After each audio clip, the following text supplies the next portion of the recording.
ಜೇನು ಕುರುಬ ಮಕ್ಕಳು ದೂರಿ ದೂರಿ ನಂಗ ಕಾಡಿಗೆ ಅರಸಾರು ದೂರಿ ದೂರಿ. ಗಿರಿಜನರ ಬದುಕು ಬವಣೆ, ಆದಿವಾಸಿಗಳ ಸಂಸ್ಕೃತಿ ಸಂಪ್ರದಾಯ, ಆಚಾರ ವಿಚಾರಗಳ ಪ್ರತಿಬಿಂಬ. ಅಂದಿನ ಕಾಲಕ್ಕೂ ಇಂದಿನ ಕಾಲಕ್ಕೂ ಬದಲಾವಣೆಯಾಗುತ್ತಿರುವ ಕಾಡು ಮಕ್ಕಳ ಸಂಸ್ಕೃತಿಯ ಪ್ರಗತಿಯ ಮುನ್ನೋಟವೇ ನಂಗಕಾಡು ನಂಗಜನ. ಗಾಸುಕಿಯ ಕುರುಬಾರು ದೂರಿ ದೂರಿ. ತಪ್ಪದೆ ಕೇಳಿ ನಿಮ್ಮ ನೆಚ್ಚಿನ ಜನಧ್ವನಿ ಸಮುದಾಯ ಬಾನುಲಿಯಲ್ಲಿ. ನಂಗ ಕಡವೆ ಜೊತೆ ಕಾಡಾಟ ದೂರಿ ದೂರಿ ನಂಗ ಕಾಡಿಗೆ ಅರಸಾರು ದೂರಿ ದೂರಿ. ಆತ್ಮೀಯ ಜನಧ್ವನಿ ಕೇಳುಗರಿಗೆಲ್ಲ ನಮಸ್ಕಾರ. ನಾನು ನಿಮ್ಮ ಬಾನುಲಿ ಗೆಳೆಯ ಪ್ರಕಾಶ್ ಸರಗೂರು. ಗಿರಿಜನರ ಸಂಸ್ಕೃತಿ ಸಂಪ್ರದಾಯ, ಆಚಾರ ವಿಚಾರ, ಅವರ ಅಭಿವೃದ್ಧಿಯ ಚಿಂತನೆಗಳನ್ನು ಒಳಗೊಂಡ ನಂಗಕಾಡು ನಂಗಜನ ಕಾರ್ಯಕ್ರಮಕ್ಕೆ ಆತ್ಮೀಯವಾದ ಸ್ವಾಗತವನ್ನು ಕೋರುತ್ತಿದ್ದೇನೆ. ಪ್ರಿಯ ಕೇಳುಗರೆ, ಇಂದಿನ ನಮ್ಮ ನಂಗಕಾಡು ನಂಗಜನ ಕಾರ್ಯಕ್ರಮದಲ್ಲಿ ನಾವಿದ್ದೇವೆ ಎಚ್.ಡಿ. ಕೋಟೆ ತಾಲೂಕಿನ ಚಾಮಯ್ಯನಹಾಡಿಯಲ್ಲಿ. ಇಂದಿನ ಈ ಕಾರ್ಯಕ್ರಮದಲ್ಲಿ ಈ ಚಾಮಯ್ಯನಹಾಡಿ ಕುರಿತು ಹಾಗೂ ಗಿರಿಜನರ ಕುರಿತು, ಇವರ ಸಂಸ್ಕೃತಿ ಸಂಪ್ರದಾಯ ಹಾಗೂ ಹಾಡಿಯ ಪ್ರಸ್ತುತ ಸ್ಥಿತಿಗತಿ ಮತ್ತು ಅಭಿವೃದ್ಧಿಯ ಕುರಿತು ಮಾಹಿತಿಯನ್ನು ಹಂಚಿಕೊಳ್ಳಲಿಂದ ನಮ್ಮೊಂದಿಗಿದ್ದಾರೆ ಎಚ್.ಡಿ. ಕೋಟೆ ತಾಲೂಕಿನ ಚಾಮಯ್ಯನಹಾಡಿಯ ನಿವಾಸಿಗರಾದ ಶ್ರೀಮತಿ ದೇವಮಣಿರವರು. ಬನ್ನಿಯಾಗಿದ್ದರೆ ಅವರನ್ನು ಕಾರ್ಯಕ್ರಮಕ್ಕೆ ಸ್ವಾಗತಿಸುತ್ತಾ ಈ ಚಾಮಯ್ಯನಹಾಡಿಯ ಕುರಿತು ಒಂದಿಷ್ಟು ಮಾಹಿತಿ ಮತ್ತು ವಿಚಾರವನ್ನು ಅವರ ಮೂಲಕನೇ ತಿಳಿದು ಬರೋಣ. ದೇವಮಣಿರವರೇ, ಮೊದಲಿಗೆ ಕಾರ್ಯಕ್ರಮಕ್ಕೆ ಆತ್ಮೀಯವಾದ ಸ್ವಾಗತವನ್ನು ಕೊಡ್ತಿದ್ದೀನಿ. ನಮಸ್ಕಾರ. ನಮಸ್ಕಾರ ಸರ್. ಮೊದಲಿಗೆ ನಿಮ್ಮ ಒಂದು ಕಿರುಪರಿಚಯವನ್ನು ನಮ್ಮ ಜನಧ್ವನಿ ಕೇಳುಗರಿಗೆ ಮಾಡಿಕೊಡೋದಾದ್ರೆ. ನನ್ನ ಹೆಸರು ದೇವಮಣಿ ಅಂತ, ನಮ್ದು ಚಾಮಯ್ಯನಹಾಡಿ, ಎಚ್.ಡಿ. ಕೋಟೆ ತಾಲೂಕು. ಮೊದಲಿಗೆ ಬಹಳ ಸಂತೋಷ ದೇವಮಣಿರವರೇ. ಇನ್ನು ಮುಂದೆ ನಂಗಕಾಡು ನಂಗಜನ ಕಾರ್ಯಕ್ರಮದಲ್ಲಿ ತಾಗಳು ಭಾಗವಹಿಸಿದ ಮುಖಾಂತರ ಈ ಒಂದು ಚಾಮಯ್ಯನಹಾಡಿಯಲ್ಲಿ ಎಷ್ಟು ವರ್ಷಗಳಿಂದ ಜೀವನವನ್ನು ಮಾಡ್ಕೊಂಡು ಹೋಗ್ತಿದ್ದೀರಾ, ಹಾಗೆಯೇ ಕಾಡಿನಲ್ಲಿ ಏನಾದರೂ ಜೀವನ ಮಾಡ್ತಿದ್ರೆ ಆ ಕಾಡಿನ ಜೀವನದ ಬಗ್ಗೆ ಆಗಿರ್ಬೋದು, ಹಾಗೆಯೇ ಕಾಡಿನಲ್ಲಿ ಸೇವಿಸ್ತಕ್ಕಂಥ ತಮ್ಮದೇ ಆದ ವಿಶಿಷ್ಟವಾದ ಆಹಾರ ಪದಾರ್ಥಗಳ ಬಗ್ಗೆ ಆಗಿರ್ಬೋದು, ಹಾಗೆಯೇ ತಾವು ಆಚರಿಸಿಕೊಂಡು ಬರುತ್ತಿರುವ ತಮ್ಮದೇ ಆದ ವಿಶಿಷ್ಟವಾದ ಹಬ್ಬಗಳ ಬಗ್ಗೆ ಆಗಿರ್ಬೋದು, ಒಂದಿಷ್ಟು ವಿಚಾರವನ್ನು ನಮ್ಮ ಕೇಳುಗರಿಗೆ ತಿಳಿಸ್ಕೊಡಲು ಈ ನಮ್ಮೊಂದು ನಂಗಕಾಡು ನಂಗಜನ ಕಾರ್ಯಕ್ರಮದಲ್ಲಿ ತಾವುಗಳು ಭಾಗವಹಿಸ್ತಿದ್ದೀರಾ. ಮತ್ತೊಮ್ಮೆ ತಮಗೆ ಪ್ರೀತಿಪೂರ್ವಕ ಸ್ವಾಗತವನ್ನು ಕೋರೋದಕ್ಕೆ ಇಷ್ಟಪಡ್ತಾ ಇದ್ದೀನಿ.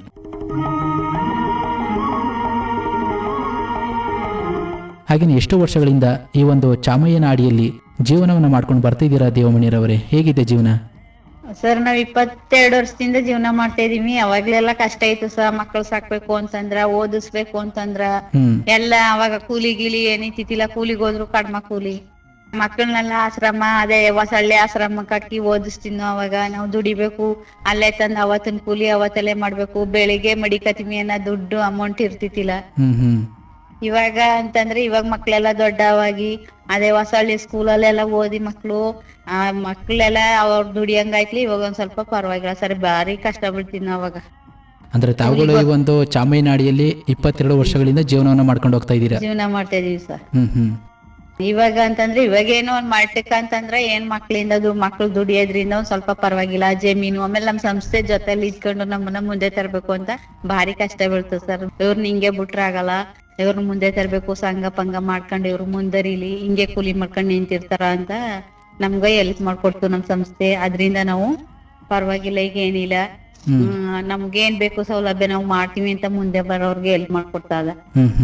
ಅಂದ್ರೆ ನಿಮ್ಗೆ ಒಂದು ಸಂಸ್ಥೆ ತುಂಬಾ ಸಹಾಯವನ್ನ ಮಾಡ್ತಾ ಇದೆ. ಸಹಾಯ ಮಾಡ್ಕೊಡ್ತು ಸರ್ ನಮ್ಗ. ಯಾವ್ದಾವ ಸಂಸ್ಥೆ, ಅದ್ರ ಬಗ್ಗೆ ತಿಳಿಸ್ಕೊಡೋದಾದ್ರೆ? ಸಂಸ್ಥೆ ಅಂತಂದ್ರೆ ನಮ್ದು ವಿವೇಕಾನಂದ ಕಡೆಯಿಂದ. ಅವಾಗ ನಾವು 22 ವರ್ಷದಲ್ಲಿ ನಾವು ಬಂದಾಗ ಹೊರ್ಗಡೆ ಹೋಗಕ, ಬೇರೆ ಜನ ಜೊತೆ ಮಾತಾಡಕ, ಆಮೇಲೆ ಎಲ್ಲಿ ಎಲ್ಲ ಫಂಕ್ಷನ್ ಆಗದಾಗ ಹೋಗಕ ಅವೆಲ್ಲ ಎದುರ್ತಿದ್ನೋ ಸರ್. ನಾವು ಹೋಯ್ತಿತ್ತಿಲ್ಲ, ನಾವ್ ಮನೆ ಒಳಗಡೆನೆ ಇರ್ತಿದ್ನೋ. ಯಾರ ಫಂಕ್ಷನ್ ಆದ್ರೂ ಹೋಯ್ತಿತ್ತಿಲ್ಲ. ಬೇರೆ ಎಲ್ಲಾರ ಏನ್ ಮಾಡ್ಬೇಕು ಅಂತ ಏನಿಲ್ಲ. ಆಗ ನಮ್ ಸಂಸ್ಥೆ ವಿವೇಕಾನಂದ ಕಡೆಯಿಂದ ಬಂದಾಗ ನೀವು ಹಿಂಗೆ ಇದ್ರೆ ಆಗಲ್ಲ ಅಂತಾಗ ಒಂದ್ ಸಂಘ ಮಾಡಿದ್ರು. ಸಂಘದಿಂದ ನಾವು ಸಂಘಗಳಿಗೆ ಹೋಗೋದು, ಮೀಟಿಂಗ್ ಹೋಗೋದು, 4 ಜನ ಪರಿಚಯ ಮಾಡೋದು. ಅದ್ರಿಂದ ನಾವು ಹೊಂದಾಣಿಕೆಗಾಗಿ ನಾವು ಇವಾಗ ಒಂದ್ ಸ್ವಲ್ಪ ದುಡಿಯೋದು, ಬಸ್ಸಲ್ಲಿ ಹೋಗಾಗ ಜನ ಮಾತಾಡ್ಸೋದು, ಬೇರೆ ಹೊರಗಡೆ ಆದಾಗ ಜನ ಸಂಪರ್ಕ ಮಾಡ್ಸೋದು, ಅವೆಲ್ಲ ಈಗ ಒಂದ್ ಸ್ವಲ್ಪ ನಮ್ಗೆ ಅರ್ಥ ಆಗದ ಸರ್. ಅವಾಗ ನಮ್ಗೆ ಏನು ವಿಷಯಗಳು ಏನು ಗೊತ್ತಾಯ್ತಿತ್ತಿಲ್ಲ, ಏನಿಲ್ಲ. ಇವಾಗ 4 ಜನ ಮುಂದ್ ನಿಂತ್ಕ ಮಾತಾಡೋ ಧೈರ್ಯ ಇದೆ ಸರ್ ಇವಾಗ ನಮ್ಗ. ತಾವ್ ಹೇಳ್ತಿದ್ದೀರಾ ಈ ಒಂದು ವಿವೇಕಾನಂದ ಸಂಸ್ಥೆಯಿಂದ ನಮ್ಗೆ ಕೆಲವೊಂದು ಸಂಘಗಳನ್ನ ಕೊಟ್ಟಿದೆ, ಅದರಿಂದ ನಾವು ಜೀವನವನ್ನು ನಡೆಸ್ಕೊಂಡು ಹೋಗೋದಕ್ಕೆ ತುಂಬಾ ಅನುಕೂಲವಾಗ್ತಿದೆ ಅಂತ ಹೇಳ್ತಿದ್ದೀರಾ. ನಿಜ ಸರ್, ನಿಜ. ನಮ್ಗ ಎಷ್ಟು ಹೆಲ್ಪ್ ಮಾಡಾರ. ನಾವ್ ಹೇಳ್ತೇವಲ್ಲ ಸರ್, ಅಕ್ಕಪಕ್ಕ ಜೊತೆ ಜನಗಳ ಜೊತೆ ಮಾತಾಡಕ್ಕೆ ಎದುರ್ಕತಿನೋ ನಾವು ಬೇರೆಯವ್ರ ಜೊತೆ ಮಾತಾಡಕ. ಅದ್ರ ನಮ್ಗ ಶಿಸ್ತು ಕಲ್ಸ್ಕೊಟ್ಟೋ ಸಂಸ್ಥೆ ಕಲ್ಸ್ಕೊಡ್ತು ನಮ್ಗ. ಕರ್ಕೊಂಡೋಗಿ ನಾವ್ ಹೆಂಗಿರ್ಬೇಕು, ಹೆಂಗ್ ಮಾಡ್ಬೇಕು, ಆಮೇಲೆ ಹೆಂಗ್ ಜೀವನ ಮಾಡ್ಬೇಕು, ನಮ್ಗ ಉದ್ಯೋಗಗಳ್ ಮಾಡೋದ್ನ ಹೇಳ್ಕೊಟ್ರು, ಮಕ್ಳಿಗೂ ಹೆಲ್ಪ್ ಮಾಡಿದ್ರು, ಎಲ್ಲಾ ಮಾಡ್ತಾವ್ರ. ಅದ್ರಿಂದ ನಮ್ಗೆ ಏನ್ ತೊಂದ್ರೆ ಅಂದ್ರೆ ಇವಾಗ ನಮ್ಗ ಇವತ್ನ ಯಾವ ನಾಜಕಲ್ ನಡೀತಾವ್ರ ಆ ರೀತಿ ನಮ್ಮನ್ನ ಸಂಸ್ಥೆ ತಂದ್ಕೊಟ್ರು. ಸ್ವಸಹಾಯ ಸಂಘ ಮಾಡ್ಕೊಳ್ತೀವಿ. ಸ್ವಸಹಾಯ ಸಂಘ ಮಾಡ್ಕೊಂಡು ಫಸ್ಟ್ 10 ರೂಪಾಯಿ ನಿಂದು ಮಾಡ್ಕೊ ಬಂದ ಸರ್. ಇವಾಗ 50 ರೂಪಾಯಿ ಬಂದಿದ್ದೀವಿ. ಈಗ ಆ ಸಂಘಗಳಿಂದ ನಿಮ್ಗೆಲ್ಲ ಎಷ್ಟೆಲ್ಲ ಅನುಕೂಲ ಆಗ್ತಿದೆ ದೇವಮಣಿಯವ್ರೆ? ಆಯ್ತದ ಸರ್. ನಮ್ಗೆ ಏನಾರ ಉಪಯೋಗ, ಮಕ್ಕಳಿಗೆ ಏನಾರ ತೊಂದ್ರೆ, ಸ್ಕೂಲ್ ಮಕ್ಕಳಿಗೆ ಏನಾರ ಮಾಡ್ಬೇಕು ಅಂದ್ರೆ ಸಂಘ ತಕತೀನಿ. ಈ ಸಂಘದಲ್ಲಿ ತಗೊಂಡು ಸಾಲ ಬೇರೆ ಕಡೆ ಎಲ್ಲ 3 ರೂಪಾಯಿ 4 ರೂಪಾಯಿ ಬಡ್ಡಿ ಇಂಟ್ರೆಸ್ಟ್ 4% ಇಂಟ್ರೆಸ್ಟ್ ಇರ್ತಿತ್ತು ಸರ್. ಇಲ್ಲಿಲ್ಲ, 1% ಕೊಟ್ಟು ಅದ್ರಿಂದ ನೀವು ಮುಂದುವರಿಯಬೇಕು. ಸಾಲ ತಕೊಂಡಿ ಸಾಲ ಕಟ್ಟಿ ಮಾಡಿ ಆಮೇಲೆ ಬೇರೆ ಕಡೆ ಇವಾಗ ಕೇಂದ್ರ ಸಂಘಗಳೆಲ್ಲ ಇಂಥ ದಿನೇ ಕಟ್ಬೇಕು ಹಂಗೆಲ್ಲ ಮಾಡ್ತಿರ, ಹಂಗೆಲ್ಲ ಫೋರ್ಸ್ ಮಾಡ್ತಿತ್ತಿಲ್ಲ. ಮಾಮೂಲಿ ನಾವು ಹೆಂಗ್ ಕೂಲಿ ಮಾಡ್ತಿದ್ನೋ ಅವಾಗ 50 ರೂಪಾಯಿ ಕೂಲಿಂದು ಮಾಡ್ಕೊಬತ್ತಿನ. ಈಗ 200 ರೂಪಾಯಿ 300 ರೂಪಾಯಿ ಕೂಲಿ ಆಗದ. ಅದ್ರಿಂದ ಒಂದ್ 50 ರೂಪಾಯಿ ಉಳಿಸಿ ಸಂಘಗಳು ಮಾಡ್ಕೊಂಡು ಜೀವನ ನಡೆಸ್ಕೊಯ್ತಾ ಇದೀನಿ ಸರ್. ಇವಾಗ ಅದೇ ತಕ್ಕ ಮಟ್ಕಾದ್ರೆ ಈ ಒಂದು ವಿವೇಕಾನಂದ ಸಂಸ್ಥೆಯಿಂದ ಕೊಟ್ಟಿರುವಂತ ಕೆಲವು ಸ್ವಸಹಾಯ ಸಂಘಗಳಿಂದ ತಮ್ಮ ಒಂದು ಜೀವನ ನಡ್ಕೊಂಡು ಹೋಗ್ತಾ ಇದೆ. ನಡ್ಕೊಂಡು ಹೋಯ್ತದ. ಆಮೇಲೆ ನಮ್ಗೆ ಏನ್ ಬೇಕು, ಕುರಿ ಲೋನ್ ಬೇಕಾ, ಕೋಳಿ ಲೋನ್ಗಳು, ಹಸು ಲೋನ್ಗಳು. ಇವಾಗ ನಮ್ ಬೇರೆ ಉದಾಹರಣೆ ಹೇಳ್ತಿಲ್ಲ ಸರ್, ನಮ್ಮ ಉದಾಹರಣೆ ಹೇಳ್ತಾ ಇದೀವಿ.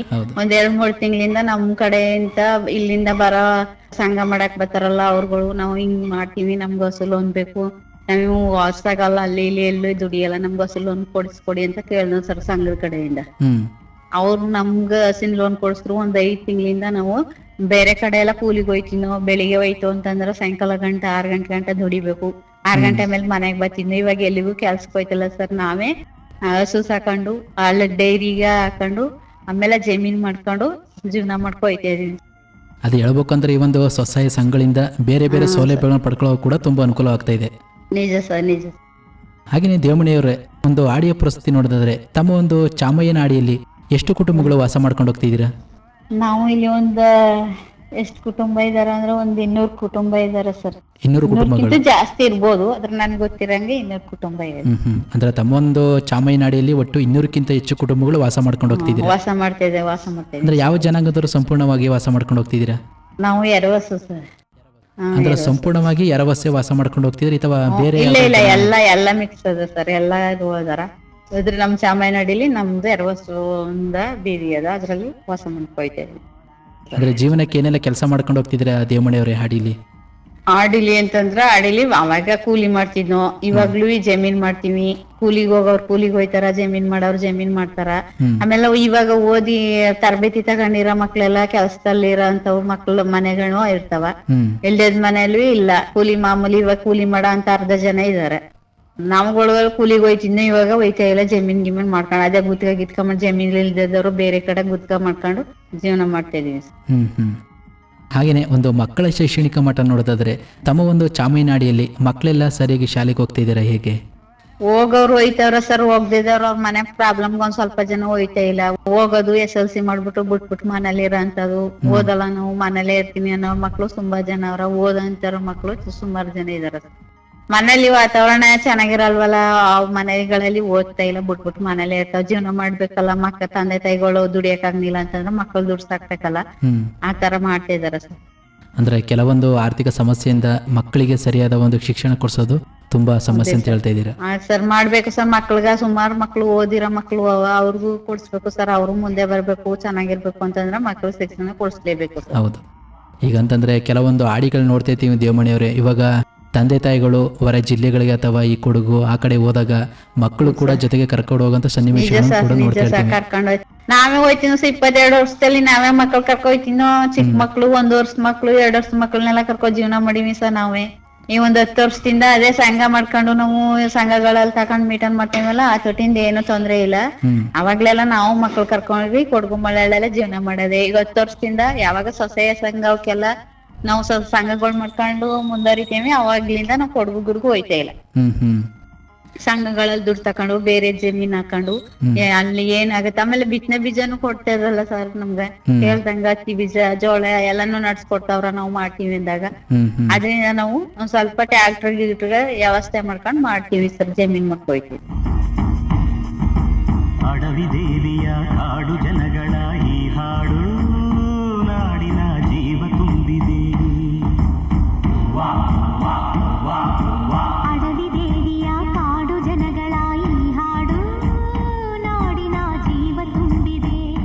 ಹಾಗಾದ್ರೆ ತಮ್ಮ ಒಂದು ಅಡಿಯಲ್ಲಿ ತಂದೆ ತಾಯಿಗಳು ಮಕ್ಕಳಿಗೆ ಒಂದು ಸರಿಯಾದ ಒಂದು ಶಿಕ್ಷಣವನ್ನು ಕೊಡಿಸ್ತಾ ಇದ್ದಾರೆ ಇವಾಗ ಹೇಗೆ? ಕೊಡ್ಸೋ ಅಂತವ್ರ ಮನೇಲಿ ಕೊಡಿಸ್ತಾ ಇದಾರ ಸರ್. ಶಿಕ್ಷಣ ಕೊಡ್ಸೋ ಅಂತವ್ರ ಮನೇಲಿ ಮಕ್ಕಳನ್ನ ಕೊಡಿಸ್ತಾವ್ರ. ಅದು ಅತಿಯಾಗಿ ಯಾರು ಕೊಡ್ಸಿಲ್ಲ ಅಂತವ್ರ ಮನೇಲಿ ಕೊಡಿಸ್ತಾ ಇಲ್ಲ. ಮಕ್ಳು ಸುಮಾರು ಜನ ಅವರು ಕೊಡಗ್ ಹೋಗೋದು, ಕೆಲಸ ಮಾಡೋದು ಹಂಗೆಲ್ಲ ಮಾಡ್ತಾ ಇದಾರ ಸರ್ ಇವಾಗ್ಲೂ. ಅಂದ್ರೆ ಮಕ್ಕಳನ್ನ ಜೊತೆಗೆ ಕರ್ಕೊಂಡು ಹೋಗ್ತಾರೆ ಇವಾಗ್ಲೂ ಕೂಡ?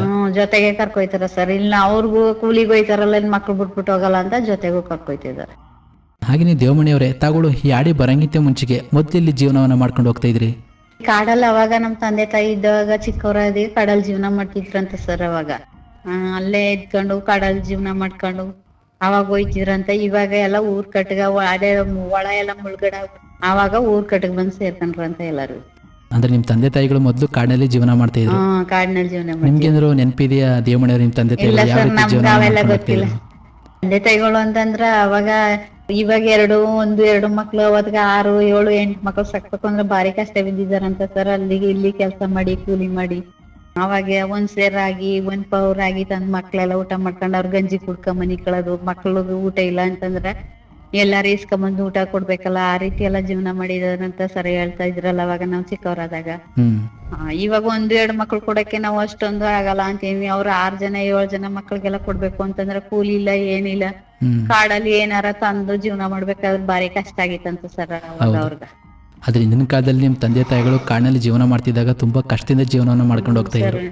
ಸಖತ್ ಕಷ್ಟ ಬಿದ್ದಿದಾರಂತ ಪಾಪ. ಊಟ ಇಲ್ದೇನೆ ನೀರ್ ಕುಡ್ಕೊಂಡ್ ಮನೆಗಿರೋದ್ ದಿನನೆಲ್ಲ ಇದ್ದು ಹೇಳ್ತಿದ್ರು ಸರ್ ಅವರು. ಹಾಗೇನೆ ತಾವುಗಳು ಸೇವಿಸ್ತಕ್ಕಂಥ ತಮ್ಮದೇ ವಿಶಿಷ್ಟವಾದ ಆಹಾರ ಪದಾರ್ಥಗಳ ಬಗ್ಗೆ ತಿಳಿಸ್ಕೊಡೋದಾದ್ರೆ ಯಾವೆಲ್ಲ ಆಹಾರ ಪದಾರ್ಥಗಳನ್ನ ಸೇವನೆ ಮಾಡ್ತಿದ್ರಿ ನೀವು? ಸರ್ ನಾವ್ ರಾಗಿ ಮುದ್ದ, ಸೊಪ್ಪು ಸಾರು, ಅದು ಮಾಮೂಲಿ ಇವಾಗ್ಲೂ ಅದೇ ಮಾಡ್ತೀವಿ ಸರ್. ನಾವೇನು ಜಾಸ್ತಿ ಸೊಪ್ಪು ಸಾರು ರಾಗಿ ಮುದ್ದನೆ ಜಾಸ್ತಿ ಸರ್. ನಾವು ಜಮೀನಲ್ಲಿ ರಾಗಿ ಬೆಳಿತೀವಿ, ಜೋಳ ಬೆಳಿತೀವಿ, ಅದೇ ರಾಗಿನೇ ಜಾಸ್ತಿ ಬೆಳಿತೀವಿ ಸರ್. ನಾವು ಗೆಡ್ಡೆ ಗೆಣಸು ಯಾರು ಹಳಬ್ರು ಇಲ್ವಲ್ಲ ಸರ್ ಹೋಗಕ. ಕಾಡ್ ಗಿಡಗಳಲ್ಲಿ ಹೋಗಿ ಗೆಡ್ಡೆ ಗೆಣಸು ಹಳಬ್ರು ಹೋಗ್ತಿದ್ರು. ಇವಾಗ ಯಾರು ಕಾಡ್ಗೆ ಬಿಡಲ್ವಲ್ಲ ಸರ್ ಗೆಡ್ಡೆ ಗೆಣಸು ಕೊಳಕ. ಅಂದ್ರೆ ನೀವು ಸೇವನೆ ಮಾಡ್ತಿದ್ರ ಈ ಗೆಡ್ಡೆ ಗೆಣಸು? ನಾವು ಮಾಡ್ತಿದ್ವ ಸರ್, ಮಾಡ್ತೀವಿ. ಇವಾಗ ಗುಡ್ನಿಲ್ಲ ಕಾಡಿಗೆ ಬಿಟ್ಟಿದ್ರ ನಾವು ಹೋಯ್ತಿದ್ವಲ್ಲ ಅವಾಗ ತಕೊಬತ್ತಿದ್ವಿ. ಈ ಕಾಡಿಗೆ ಬಿಡ್ತಾ ಇಲ್ವಲ್ಲ ಹೋಗಲ್ಲ. ಇಲ್ಲೇ ಜಮೀನ್ ಗಣಿ ಏನಾರ ಇದ್ರ ತಕೊಬರೋದು. ಸೀಗೆ ಸೊಪ್ಪು ಸಾರು ತಿಂತೀವಿ, ಸೀಗೆ ಸೊಪ್ಪು ತತ್ತೀವಿ, ಗೆಣಸ್ಕೊಳೆ ಮುಳ್ಗೆಣಸು ಇರುತ್ತಲ್ಲ ಅದ್ ತತ್ತೀವಿ. ಅದನ್ನೆಲ್ಲ ಮಾಡ್ತೀವಿ ಸರ್. ಅಂದ್ರೆ ಅದನ್ನೆಲ್ಲ ಕಿತ್ಕೊಂಡು ಬಂದು ಕುಟುಂಬದವರೆಲ್ಲ ತಿಂತಾ ಇದ್ರಿ? ಎಲ್ಲ ತಿಂತೀವಿ ಸರ್. ಹಾಗಿದ್ರೆ ತಾವು ಕಾಡಿನಲ್ಲಿ ಸೇವಿಸ್ತಕ್ಕಂಥ ಆಹಾರ ಪದಾರ್ಥಗಳಿಗೂ ಪ್ರಸ್ತುತ ಇವಾಗ ಸೇವನೆ ಮಾಡ್ತಿದ್ರ ಇಲ್ಲಿನ ಆಹಾರ ಪದಾರ್ಥಗಳಿಗೂ ಎಷ್ಟು ವ್ಯತ್ಯಾಸ ಇರ್ಬೋದು ದೇವಮಣಿರವರೇ? ಇವಾಗ ಏನಾರ ತರಕಾರಿ ಸಾಂಬಾರ್ ತಿನ್ನಕ್ಕೆ ಆಗಲ್ಲ ಸರ್. ಬೇಳೆ ಸಾಂಬಾರ್ ಮಾಡಿ ತಿನ್ನಕ್ಕೆಲ್ಲ ಸೊಪ್ಪು ಸಾಂಬಾರ್ ಮಾಡಿದ್ರು ಒಂದ್ ಮುದ್ದೆ ಊಟ ಮಾಡ್ತೀವಿ. ತರಕಾರಿ ಸಾಂಬಾರಲ್ಲಿ ಊಟ ಮಾಡಕ್ ಆಗಲ್ಲ ಸರ್. ಎಲ್ಲ ಗೊಬ್ಬರ ಗೋಡೆಲ್ಲ ಬಿದ್ದಿರುತ್ತ, ಅದನ್ನ ತಿನ್ನಕ್ಕಾಗಲ್ಲ. ನಮ್ಮ ಮನೆಗಳ ಹಾಕಕ್ಕೆ ತರಕಾರಿ ಹಾಕಿದ್ರು ಮುಟ್ಟೋದೇ ಇಲ್ಲ ಸರ್. ಇನ್ನು ಹೋಗಿ ಇವಾಗ ಮಳೆ ಓದೋದಲ್ಲ, ಬೇಲಿ ಮೇಲೆ ಇರೋ ಸೊಪ್ಪನೆಲ್ಲ ಕುಯ್ಕೊಂಡು ಅದನ್ನ ಸಾಂಬಾರ್ ಮಾಡಿದ್ರೆ ಅಚ್ಚಕಟ್ಟಾಗಿ ಊಟ ಮಾಡ್ತೀವಿ. ಇದ್ರಲ್ಲಿ ಮಾತ್ರ ತರಕಾರಿ ಸಾಂಬಾರಲ್ಲಿ ಆಗೋದೇ ಇಲ್ಲ ಸರ್ ನಾವು ಊಟನೇ ಮಾಡಕ್. ಅಂದ್ರೆ ತಾವು ಹೇಳ್ತಿದ್ದೀರಾ ಇಂದಿನ ಕಾಲದಲ್ಲಿ ಸೇವಿಸ್ತಕ್ಕಂಥ ಆಹಾರ ಪದಾರ್ಥಗಳಿಗೆ ಯಾವುದೇ ರೀತಿಯ ಈ ಒಂದು ರಾಸಾಯನಿಕ ಗೊಬ್ಬರವನ್ನ ಸೇರಿಸ್ತಾ ಇರಲಿಲ್ಲ. ಆ ಎಲ್ಲ ಆಹಾರ ಪದಾರ್ಥಗಳನ್ನ ತಿನ್ಕೊಂಡು ತುಂಬಾ ಗಟ್ಟಿಮುಟ್ಟಿಯಾಗಿ ಬದುಕ್ತಾ ಇದ್ದ. ಇವಾಗ ಇತ್ತೀಚಿನ ದಿನಗಳಲ್ಲಿ ಎಲ್ಲ ಆಹಾರ ಪದಾರ್ಥಗಳಿಗೂ ಈ ಒಂದು ರಾಸಾಯನಿಕ ಗೊಬ್ಬರವನ್ನ ಸೇರಿಸೋದ್ರಿಂದ ತಮ್ಮ ಒಂದು ಆರೋಗ್ಯ ಹಾಳಾಗ್ತಿದೆ ಅಂತ ಹೇಳ್ತಾ ಇದ್ದೀರಾ? ನಿಜ ಸರ್. ಇವಾಗ 50 ವರ್ಷ 90 ಮುಟ್ಟೆ ನಮ್ಗೆ ಕೈ ಕಲ್ಲಾಗಲ್ಲ, ಕೈ ಸೇದು ಕಾಲ್ ಸೇದು ಅಂತ. ನಮ್ ತಂದೆ ಇದಾರೆ 100 ವರ್ಷ ಆಗಿದಾರ, ಒಂದ್ ಹಾಸ್ಪಿಟ್ಲ್ ಕರ್ಕೋಗಿಲ್ಲ, ಒಂದ್ ಕೈ ಔಷಧಿ ಕೊಟ್ಟಿಲ್ಲ, ಏನಂದ್ರೆ ಏನಿಲ್ಲ. ನಮ್ಮ ಮನೇಲೆ ಇದಾರ ಸರ್ 100 ವರ್ಷ ಆಗದ ಅವ್ರಗ. ಏನಂದ್ರೆ ಏನಿಲ್ಲ, ಸುಮ್ಮ ಮನ್ಗಿದಾರೆ. ಇವಾಗ್ಲೂ ಊಟ ಮಕ್ಕಳು ಸುಮ್ಮ ಮನ್ಗಿದಾರೆ. ಅವಾಗ ಏನ್ ಸೊಪ್ಪಿನ ಸಾರ್ ತಿನ್ಕೊಂಡ್ ಜೀವನ ಮಾಡ್ತಿರೋ, ಜೇನು ಗೆಣಸು ಅವೆಲ್ಲ ತಿನ್ಕೊಂಡ್ ಜೀವನ ಮಾಡ ಅಂತ ಮನ್ಸರೆಲ್ಲ ಇದಾರೆ. ಇವತ್ ನಮ್ಮನ್ ಕಾಲದಲ್ಲಿ 25 ವರ್ಷ 30 ವರ್ಷಕ್ಕೆಲ್ಲ ಇರೋದೇ ಇಲ್ಲ ಸರ್ ಇವಾಗ. ಹಾಗೇನೆ ದೇವಮಣಿ ತಾವು ಹೇಳ್ತಿದ್ರಿ ಇವಾಗ ನಾವು ಕಾಡೊಳಕ್ಕೆ ಹೋಗಿ ಈ ರೀತಿ ಆಹಾರ ಪದಾರ್ಥಗಳಂದ್ರೆ ಗೆಡ್ಡೆ ಗೆಣಸು ಸೊಪ್ಪು ಹಲವಾರು ಆಹಾರ ಪದಾರ್ಥಗಳನ್ನ ಕಿತ್ಕೊಂಡು ಬಂದು ಸೇವನೆ ಮಾಡ್ತಿದ್ದಂತ. ಇವಾಗ ಕಾಡೊಳಗಡೆ ಈ ರೀತಿ ಆಹಾರ ಪದಾರ್ಥಗಳನ್ನ ಕಿತ್ಕೊಂಡು ಬರಕ್ ಹೋದಾಗ ಆ ಕಾಡೊಳಗಡೆ ಹಲವಾರು ಪ್ರಾಣಿಗಳನ್ನ ಕೂಡ ನೀವು ನೋಡಿರ್ತೀರಾ. ಅದಕ್ಕೆ ಭಯಂಕೆ ಹೋಯ್ತಾ ಇಲ್ಲ. ನೀರು ಓತ್ರಕ್ಕೆ ಜಮೀನ್ ಗಿಮೀನ್ ಕಡೆ ಬರ್ತಾವ ಅನ್ಬಿಟ್ಟು ಎದ್ರಕಂಡೆ ಯಾರು ಹೋಗ್ತಾ ಇಲ್ಲ. ಏನಾದ್ರೂ ಅಕಸ್ಮಾತ್ ಈ ರೀತಿ ಗೆಡ್ಡೆ ಗೆಣಸು ಕೆಲವೊಂದು ಸಂದರ್ಭದಲ್ಲಿ ಯಾವ್ದಾದ್ರು ಪ್ರಾಣಿಗಳು ನಿಮ್ ಎದುರು ಬಂದಿದ್ದಾವ ಹೇಗೆ ದೇವಮಣಿರವ್ರೆ? ಬರ್ತಾವ ಸರ್, ಬರ್ತಾವ. ಜಿಂಕೆಗಳು ಬರ್ತಾವ, ಆನೆಗಳು ಬರ್ತಾವ. ಅದಕ್ಕೆ ಭಯಂಕ. ಅವಾಗಾದ್ರೂ ಆನೆಗಳನ್ನ ದೂರಲ್ಲಿ ಇದ್ರು ನೋಡ್ಕೊಂಡ್ ಹೋಯ್ತಿರು. ಇವಾಗ ಎಲ್ಲಾ ಹತ್ರಕ್ಕೆ ಬರ್ತಾವಲ್ಲ, ಯಾರೋ ಭಯಂಕ, ಯಾರಿಗೋ ಕಾಡ್ಗೂ ಹೋಯ್ತಾ ಇರೋದು. ಜಮೀನ್ ಗಣೆ ಬರ್ತಾವಲ್ಲ ಸರ್, ಅದಕ್ಕೆ ಎದ್ರಕತಾರ ಬರ್ತಾವ ಅನ್ಬಿಟ್ಟು. ಈಗ ಹುಲಿ ಗಿಲಿ ಅಂತ ಹುಲಿ ತಿನ್ಕೊಂಡವ ಅಂತ ಎಲ್ಲಾ ಕಡೆನೂ ಪಬ್ಲಿಕ್ ಆಗದ್ರ, ಅದರಿಂದ ಭಯದಿಂದ ಯಾರು ಕಾಡ್ಗೂ ಹೋಯ್ತಿಲ್ಲ ಸರ್. ಅದೇ ಒಂದು ಪ್ರಾಣಿಗಳ ಭಯದಿಂದ ಇವಾಗ ಕಾಡೊಳಗೆ ಹೋಗೋದು ತುಂಬಾ ಕಡಿಮೆ ಆಗಿದೆ. ಕಡಿಮೆ ಆಗಲ್ಲ ಸರ್. ಬಹಳ ಸಂತೋಷ ದೇವಮಣಿರವರೇ. ತಾವುಗಳು ತಮ್ಮ ತಂದೆ ತಾಯಿಗಳು ಕಾಡಿನಲ್ಲಿ ಯಾವ ರೀತಿ ಒಂದು ಜೀವನವನ್ನು ಮಾಡ್ಕೊಂಡು ಹೋಗ್ತಿದ್ರು, ಹಾಗೆಯೇ ತಾವು ಸೇವಿಸ್ತಕ್ಕಂಥ ತಮ್ಮದೇ ವಿಶಿಷ್ಟವಾದ ಆಹಾರ ಪದಾರ್ಥಗಳ ಬಗ್ಗೆ ತುಂಬಾ ಚೆನ್ನಾಗಿ ಮಾಹಿತಿಯನ್ನು ತಿಳಿಸ್ಕೊಟ್ರಿ. ಹಾಗೆ ಹಿಂದಿನ ಕಾಲದಲ್ಲಿ ಆರೋಗ್ಯ ಸಮಸ್ಯೆ ಅಂತ ಬಂದಾಗ ಅದಕ್ಕೆ ಯಾವ ರೀತಿ ಚಿಕಿತ್ಸೆಯನ್ನು ಪಡ್ಕೊಂಡು ಹೋಗ್ತಾ ಇದ್ರಿ? ಅವಾಗ ಹಾಸ್ಪಿಟ್ಲಿಗೆ ಏನು ಹೋಯ್ತಿತ್ತಿಲ್ಲ ಸರ್. ನಾವ್ ಇವಾಗ ತಲೆನೋವು ಬಂದ್ರ ಮಾತ್ರ ನುಂಗ್ತೀವಿ, ಅವ್ರು ಮಾತ್ರ ನುಂಗ್ತಿತ್ತಿಲ್ಲ ಸರ್. ಏನಾರ ಒಂದ್ ಮದ್ ಮಾಡ್ಕೊ ಕುಡ್ಕೊಬಿಡ್ತಿದ್ರು, ಅದೇ ವಾಸ ಆಯ್ತಿತ್ತು. ಜ್ವರ ಬಂದ್ರ ಜೀರಿಗೆ ಸರ್ ಮಾಡಿ ಊಟ ಮಾಡ್ತಿದ್ರು ಸರ್. ಜ್ವರ ಬಂದ್ರ ಅವಾಗ್ಲೇ ಹೊಂಟೋಯ್ತಿತ್ತು. ಕಾಡ್ ಜನ ಹೋಗಿ ನಲ್ಲಿ ಹಿಡ್ಕೊಂಡ್ ಸಾಂಬಾರ್ ಮಾಡ್ಕೊಂಡು ಜ್ವರನೇ ಹೊಂಟೋಯ್ತು ಅಂತ ಹೇಳ್ತಿದ್ರು ಸರ್ ಎಲ್ಲಾನು. ಇವಾಗ ಹಾಸ್ಪಿಟ್ಲಿಗೆ ಹೋಗ್ಬೇಕು, ಮಾತ್ರ ಇಂಜೆಕ್ಷನ್ ತಕೊಂಡ್ಯಾರ ಬೋಗೋದಿಲ್ಲ ಸರ್. ಅವಾಗ ಮಾತ್ರನೇ ಇಲ್ಲ. ನಾನು ಹೇಳ್ತೇನೆ ನಮ್ ತಂದೆನೆ ಮನ್ಗಾರ ಸರ್, ಅವ್ರಿಗೊಂದ್ ಮಾತ್ರನೂ ಸುದ ಕೊಟ್ಟಿಲ್ಲ. ಮಾತ್ರೆಗಳನ್ನೇ ತಗೋತಿದ್ದಿಲ್ಲ. ಇಲ್ಲ ಅವ್ರು ಯಾರು ಮಾತ್ರ ಹಾಸ್ಪಿಟ್ಲು ಏನು ಇತ್ತಿತ್ತಿಲ್ಲ, ಇದ್ರು ಹೋಯ್ತಿತ್ತಿಲ್ಲ, ಎದ್ರಕತ್ತೀರಂತ. ಇವಾಗ ಹೋಗಲ್ಲ ಸರ್, ಅವ್ರು ಒಳೊಬ್ರು ಯಾರು ಹೋಗಲ್ಲ. ಮನೆ ಮದ್ ಮಾಡ್ಕೋತಾರ, ಮನೇಲೆ ಮದ್ ಮಾಡ್ಕೊಂಡ್ ಕುಡಿತಾರಲ್ಲ, ಅದರಿಂದ ಹೋಯ್ತಿಲ್ಲ ಸರ್. ಅಂದ್ರೆ ಇವಾಗ್ಲೂ ಕೂಡ ಈ ಮನೆ ಮದ್ದುಗಳನ್ನ ಮುಂದುವರಿಸ್ಕೊಂಡು ಹೋಗ್ತಿದ್ರೆ ಅಥವಾ ನಿಲ್ಸ್ಬಿಟ್ಟಿದ್ರೆ? ಮಾಡ್ತಾರ ಸರ್. ಹೊಟ್ಟೆ ಗಿಟ್ಟೆ ನೋವು ಬಂದ್ರ ಅವ್ರಿಗೇನ್ ಗೊತ್ತಿರೋ ಔಷಧಿನ ಅವ್ರು ಒಳೊಬ್ರು ಹೇಳ್ಕೊಟ್ಟಾಗ ನಾವು ಮಾಡ್ತೀವಿ. ಅದು ವಾಸ ಆಯ್ತದ ಸರ್. ಏನಿಲ್ಲ, ಮನೇಲೆ ಮಾಡ್ಕೋತೀವಿ ನಾವು ಮದ್ದುಗಳು. ಅಂದ್ರೆ ಏನಾದ್ರು ಸಣ್ಣ ಪುಟ್ಟ ಕಾಯಿಲೆಗಳು ಬಂದ್ರೆ ತಮ್ಮ ಮನೆಯಲ್ಲೇ ಕೆಲವು ಮನೆ ಮದ್ದುಗಳು ಮಾಡ್ಕೊಂಡು ಅದ್ರಲ್ಲೇ ಗುಣವಾಗ್ತಾ ಇದ್ರಿ? ನಿಜ ಸರ್, ನಿಜ. ನಾವ್ ಮನೆ ಮದ್ನೇ ಮಾಡ್ಕೊಂಡು ಹೊಟ್ಟೆ ನೋವು, ತಲಾ ನೋವು ಅದೆಲ್ಲ ಮಾಡ್ಕೊಡ್ತಿದ್ರು ನಮ್ ತಂದೆ ತಾಯಿ ಇದ್ದಾಗ. ಮನೇಲೆ ಮಾಡ್ತಿದ್ವಿ ಸರ್, ಹಾಸ್ಪಿಟ್ಲಿಗೆ ಯಾರಿಗೂ ಕರ್ಕೊಯ್ತಿತ್ತಿಲ್ಲ. ಹಾಗೇನೆ ಪ್ರಸ್ತುತದಲ್ಲೂ ಹಾಡಿಯಲ್ಲಿ ಆಚರಿಸಿಕೊಂಡು ಬರುತ್ತಿರುವ ತಮ್ಮ ಸಂಪ್ರದಾಯ ಹಬ್ಬಗಳು ಹಾಗೂ ಅವುಗಳ ವಿಶೇಷತೆಯನ್ನು ತಿಳಿಸ್ಕೊಡೋದಾದ್ರೆ ದೇವಮಣಿರವರೇ? ಹಬ್ಬ ಅಂತಂದ್ರ ನಮ್ಮ ಎರವಸದ್ರಲ್ಲಿ ಮುಖ್ಯವಾಗಿ ಮಾಡೋದು ಸಂಕ್ರಾಂತಿ ಹಬ್ಬ ಅಂತ ಮಾಡ್ತೀವಿ ಸರ್. ಅದನ್ನ ನಮ್ಮ ಹಳಬ್ರು ಅವಾಗ ಮಾಡ್ತಿದಾಗ ಅದನ್ನ ಸೊಪ್ಪು ಸೌದ ಎಲ್ಲ ಕಾಡಿಂದ ತಂದು, ಗೆಡ್ಡ ಗೆಣಸು ಎಲ್ಲ ತಂದು ಅದನ್ನ ಎಡ ಮಾಡ್ತಿದ್ರಂತ. ಅದನ್ನ ಮಾಮೂಲಿ ಅದನ್ನ ಈಗ ಮಾಡ್ತಾರ. ಸಂಕ್ರಾಂತಿ ಹಬ್ಬ, ಗೌರಿ ಹಬ್ಬ ಎರಡ್ ಮಾಡ್ತಾರ. ಕಾಡಲ್ಲ ಆಯ್ತದ ಒಂದ್ ದೇವ್ರ ಹಬ್ಬ, ಅದೊಂದ್ ಮಾಡ್ತಾರ. 3 ಹಬ್ಬ ಆಚರಿಸ್ತಾರ ಸರ್ ಅಷ್ಟೇ.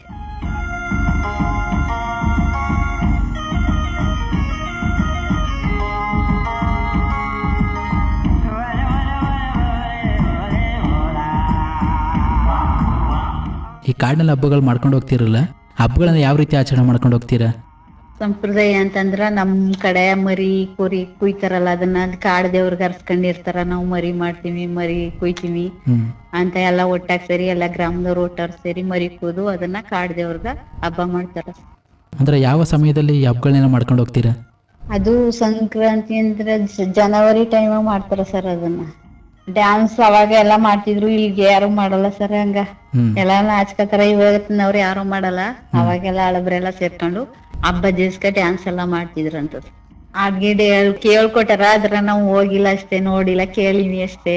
ಡ್ಯಾನ್ಸ್ ಮಾಡ್ಕೊಂಡು ಕುಂತ್ಕೊಂಡು ಎಲ್ಲ ಹಬ್ಬ ಎಲ್ಲಾ ಮಾಡ್ಬಿಟ್ಟು ಎಡೆ ಎಲ್ಲ ಮಾಡ್ಬಿಟ್ಟು ಆಗ ಪೂಜೆ ಮಾಡ್ಬಿಟ್ಟು ಗಿಡ ಹೇಳ್ತಿದ್ರಂತ. ಅಂದ್ರೆ ಇವಾಗ ತಾವು ಆಚರಿಸ್ಕೊಂಡು ಹೋಗ್ತಿರುವ ತಮ್ಮ ಸಂಪ್ರದಾಯ ಹಬ್ಬಗಳನ್ನ ಇವಾಗಿನ ಮಕ್ಕಳಿಗೂ ಏನಾದ್ರು ಹಾಡಿಯಲ್ಲಿ ಹೇಳ್ಕೊಡ್ತಿದ್ರೆ ಹೇಗೆ ದೇವಮಣಿರವ್ರೆ? ಇವಾಗ ಅಂತ ನಮ್ ಈ ಅಡಿಲಿ ಎಲ್ಲಾ ಹೇಳ್ಕೊಡ್ತಾವ್ರ ಸರ್. ಹೇಳಿ ಕಲಿಸ್ತಾ ಇದಾರೆ. ಮಕ್ಳು ಕಲ್ತ್ಕೊಳ್ಳಿ. ಅವಾಗ ನಾವು ನಮ್ ತಲೆಗ ಹೊಂಟೋಯ್ತದೆ. ಇವ್ 1 ತಿಂಗಳಲ್ಲಿ ಹೋಗಿದ್ ಬಂದಿದೀವಿ ಸರ್. ನಮ್ ದೇವ್ರಿಗೆ ಕಾಡಲ್ಲದ ದೇವ್ರು, ಅದಕ್ಕೆ ಹೋಗಿ ಪೂಜೆ ಎಲ್ಲಾ ಮಾಡ್ಕೊ ಬಂದಿವಿ. ಮಕ್ಕಳನ್ನೆಲ್ಲ ತೋರ್ಸಿ ಕರ್ಕೊ ಬಂದಿವಿ. ಇದೇ ನಮ್ ದೇವ್ರು ಅಂತ ತೋರ್ಸ್ಕೊಟ್ಟಾರ ಸರ್. ಅಂದ್ರೆ ತಮ್ಮ ಅಡಿಯಲ್ಲಿ ತಾವುಗಳು ಹಿಂದಿನ ಕಾಲದಲ್ಲಿ ಆಚರಿಸ್ಕೊಂಡು ಹೋಗ್ತಿರೋ ತಮ್ಮದೇ ಸಂಪ್ರದಾಯ ಹಬ್ಬಗಳನ್ನ ಇವಾಗಿನ ಮಕ್ಕಳು ಕೂಡ ಹೇಳ್ಕೊಡ್ತಾ ಇದ್ದೀರಾ. ಈ ಸಂಪ್ರದಾಯ ಹಬ್ಬಗಳನ್ನ ಅವರು ಕೂಡ ಮುಂದಿನ ಪೀಳಿಗೆಯಲ್ಲಿ ಮುಂದುವರಿಸ್ಕೊಂಡು ಹೋಗ್ಲಿ ಅಂತ. ಸರ್, ನಮ್ಮ ಹಳಬ್ರು ಮಾಡ್ತಿದ್ದದ್ನ ಅದನ್ನ ನೀವು ಮುಂದುವರಿಸ್ಕೊ ಹೋಗಿ ಅಂತ ಮಕ್ಕಳಿಗೆಲ್ಲ ಕರ್ಕೊಂಡು ತೋರ್ಸ್ಕೊಟ್ಟಾರ. ಹಾಗೇನೆ ಸರ್ಕಾರದಿಂದ ಯಾವೆಲ್ಲ ಮೂಲಭೂತ ಸೌಕರ್ಯಗಳು ತಮ್ಮ ಒಂದು ಚಾಮಯ್ಯನಾಡಿ ಸಿಗ್ತಾ ಇದಾವೆ ದೇವಮಣಿರವ್ರೆ? ಸರ್ಕಾರದಿಂದ ಬರಂತ ಸೌಲಭ್ಯ ಪಂಚಾಯತಿ ಬರಂತವು ಮಾಡ್ಕೊಡ್ತಾರ. ಸರ್ಕಾರದಿಂದ ಬರವು ಪೆನ್ಷನ್ ದುಡ್ಡು, ಮಾಮೂಲಿ ಗುರುಲಕ್ಷ್ಮಿ 2,000 ಬರುತ್ತಲ್ಲ, ಅದು ಬರ ಅಂತವ್ರು ಮಾಡಿಸ್ಕೊಳ ಅಂತವ್ರು ಏನೇನ ಯಾವ ಕಡೆಯಿಂದ ಬರ್ತದ ಸೌಲಭ್ಯ ಅದನ್ನೆಲ್ಲ ತಗೋತಾ ಇದಾರ. ಮನೆಗಳು ಇಲ್ದಿದವ್ರಿಗೆ ಮನೆಗಳು ಅವೆಲ್ಲ ಕೊಡ್ಸ್ಕೊಡ್ತಾವ್ರ. ಚರಂಡಿ ರಸ್ತೆ ಅವನ್ನೆಲ್ಲ ಮಾಡ್ತಾವ್ರ. ಕುಡಿಯೋ ನೀರು ಅವೆಲ್ಲ ಏನಿಲ್ಲ ಸರ್, ಏನು ಪ್ರಾಬ್ಲಮ್ ಇಲ್ಲ. ಎಲ್ಲ ಚೆನ್ನಾಗ್ ನಡ್ಸ್ಕೊಡ್ತಾವ್ರ. ಈಗ ಮುಂದಿನ ದಿನದಲ್ಲಿ ಇನ್ನೂ ಚೆನ್ನಾಗ್ ನಡ್ಸ್ಕೊಡ್ಬೇಕು ಅಂತ ಕೇಳ್ಕೊತಾರ ಅಷ್ಟೇ. ಬಹಳ ಸಂತೋಷ ದೇವಮಣಿರವರೇ. ಇಷ್ಟೊತ್ತು ನಮ್ಮ ಒಂದು ನಂಗಕಾಡು ನಂಗಜನ ಕಾರ್ಯಕ್ರಮದಲ್ಲಿ ತಾಗಳು ಭಾಗವಹಿಸಿ ತಮ್ಮ ಒಂದು ಚಾಮಯ್ಯನ ಹಾಡಿ ಕುರಿತು ಹಾಗೂ ಆದಿವಾಸಿಗಳ ಕುರಿತು ಹಾಗೂ ಕಾಡಿನಲ್ಲಿದ್ದಾಗ ಯಾವ ರೀತಿ ಒಂದು ಜೀವನವನ್ನು ಮಾಡ್ಕೊಂಡು ಹೋಗ್ತಿದ್ರು ಆ ಕಾಡಿನ ಜೀವನದ ಬಗ್ಗೆ, ಹಾಗೆಯೇ ತಾವು ಸೇವಿಸ್ತಕ್ಕಂಥ ತಮ್ಮದೇ ವಿಶಿಷ್ಟವಾದ ಆಹಾರ ಪದಾರ್ಥಗಳ ಬಗ್ಗೆ ಒಂದಿಷ್ಟು ವಿಚಾರವನ್ನು ನಮ್ಮ ಕೇಳುಗರಿಗೆ ತಿಳಿಸಿಕೊಟ್ಟಿದ್ದಕ್ಕೆ ತಮಗೆ ಧನ್ಯವಾದಗಳು ಹೇಳ್ತಾ ಇಲ್ಲಿಗೆ ಕಾರ್ಯಕ್ರಮವನ್ನು ಮುಕ್ತಾಯ ಮಾಡ್ತಿದ್ದೇನೆ. ನಮಸ್ಕಾರ ಸರ್. ಪ್ರಿಯ ಕೇಳುಗರೆ, ಕೇಳ್ತಿದ್ರೆ ಇಷ್ಟೊತ್ತು ನಂಗಕಾಡು ನಂಗಜನ ಕಾರ್ಯಕ್ರಮದಲ್ಲಿ ಭಾಗವಹಿಸಿ ನಮ್ಮ ಜೊತೆ ಮಾತನಾಡಿದವರು HD ಕೋಟೆ ತಾಲೂಕಿನ ಚಾಮಯ್ಯನ ಹಾಡಿಯ ನಿವಾಸಿಗರಾದ ಶ್ರೀಮತಿ ದೇವಮಣಿರವರು. ಇದಾಗಿತ್ತು ಇವತ್ತಿನ ನಮ್ಮ ನಂಗಕಾಡು ನಂಗಜನ ಕಾರ್ಯಕ್ರಮ. ಹಾಗೂ ಮತ್ತೊಂದು ನಂಗಕಾಡು ನಂಗಜನ ಕಾರ್ಯಕ್ರಮದಲ್ಲಿ ಮತ್ತೊಂದು ಹಾಡಿಯ ಜೊತೆ ಭೇಟಿಯಾಗ್ತೀನಿ. ಅಲ್ಲಿಯವರೆಗೆ ಕೇಳ್ತೀರಿ ಜನಧ್ವನಿ. ಇದು ನಿಮ್ಮ ನೆಚ್ಚಿನ ಹಾಗೂ ಮೈಸೂರಿನ ಮೊಟ್ಟಮೊದಲ ಸಮುದಾಯ ಬಾನುಲಿ ಕೇಂದ್ರ 90.8 ಕಂಪನಾಂಕದಲ್ಲಿ ಸರಗೂರಿನಿಂದ ಪ್ರಸಾರವಾಗುತ್ತಿದೆ. ನಮಸ್ಕಾರ. ನಂಗ ಜೇನು ಕುರುಬ ಮಕ್ಕಳು ದೂರಿ ದೂರಿ, ನಂಗ ಕಾಡಿಗೆ ಅರಸಾರು ದೂರಿ ದೂರಿ. ಗಿರಿಜನರ ಬದುಕು ಬವಣೆ, ಆದಿವಾಸಿಗಳ ಸಂಸ್ಕೃತಿ ಸಂಪ್ರದಾಯ, ಆಚಾರ ವಿಚಾರಗಳ ಪ್ರತಿಬಿಂಬ, ಅಂದಿನ ಕಾಲಕ್ಕೂ ಇಂದಿನ ಕಾಲಕ್ಕೂ ಬದಲಾವಣೆಯಾಗುತ್ತಿರುವ ಕಾಡು ಮಕ್ಕಳ ಸಂಸ್ಕೃತಿಯ ಪ್ರಗತಿಯ ಮುನ್ನೋಟವೇ ನಂಗ ಕಾಡು ನಂಗ ಜನ. ನಂಗ ಗಾಸುಕಿಯ ಕುರುಬಾರು ದೂರಿ ದೂರಿ. ತಪ್ಪದೆ ಕೇಳಿ ನಿಮ್ಮ ನೆಚ್ಚಿನ ಜನಧ್ವನಿ ಸಮುದಾಯ ಬಾನುಲಿಯಲ್ಲಿ.